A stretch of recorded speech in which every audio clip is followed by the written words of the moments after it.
اکثر لوگ یہ بات کہتے ہیں کہ جی انسانیت سب سے بڑا مذہب ہے۔ سچی بات ہے کہ بات درست نہیں ہے۔ میں آپ سے یہ عرض کرنا چاہتا ہوں کہ اسلام اس کائنات کا سب سے بڑا مذہب ہے کہ جو انسانیت بھی سکھاتا ہے۔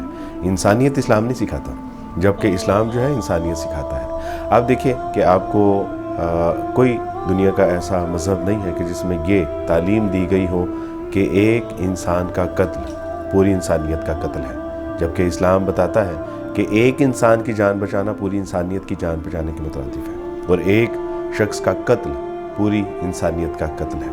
ابھی حال ہی میں دیکھیں کہ ڈونلڈ ٹرمپ سابق پریزیڈنٹ ہیں امریکہ کے، ان کے اوپر جو ہے وہ قاتلانہ حملہ ہوا، اور سچی بات ہے یہ ایک تشویشناک بات ہے، اور سب نے اس پہ بڑی تشویش کا اظہار کیا، اظہار افسوس کیا۔ ہمارے پاکستان کے صدر آصف علی زرداری صاحب نے اس پہ اظہار افسوس کیا، اور بالکل کرنا بھی چاہیے تھا کیونکہ یہ انسانیت کا تقاضا بھی ہے۔ اسی طرح آپ دیکھیں کہ اپنا وزیر اعظم صاحب محمد شہباز شریف صاحب نے اظہار افسوس کیا۔ اسی طرح ملک کے بڑے بڑے جو عہدوں پر فائز ہیں ان سب نے اظہار افسوس کیا، اور یہ ایک انسانیت کا تقاضا ہے۔ کوئی بھی انسان جب کسی تکلیف میں مبتلا کیا جاتا ہے تو بالکل تشویش بھی ہونی چاہیے، دکھ بھی ہونا چاہیے، اور اس کے ساتھ ہمیں اظہار افسوس اور اظہار ہمدردی بھی کرنا چاہیے۔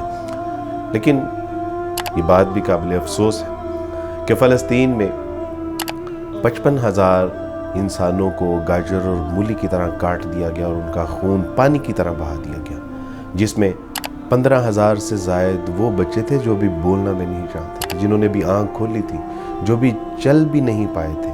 ابھی زندگی کی رونق اور رعنائیاں انہوں نے دیکھنی تھی، لیکن ان کی آنکھ کھولنے سے پہلے، بولنے سے پہلے، چلنے سے پہلے ان کو معذور کر دیا گیا، بولنے سے پہلے ان کی زبان بند کر دی گئی، اور آنکھیں کھولنے سے پہلے ہمیشہ ہمیش کے لیے ان کی آنکھوں کو بند کر دیا گیا۔ ان کے اوپر دنیا کے خطرناک ترین ویپن جو ہے وہ استعمال کیے گئے، اور ان کو شہید کر دیا گیا۔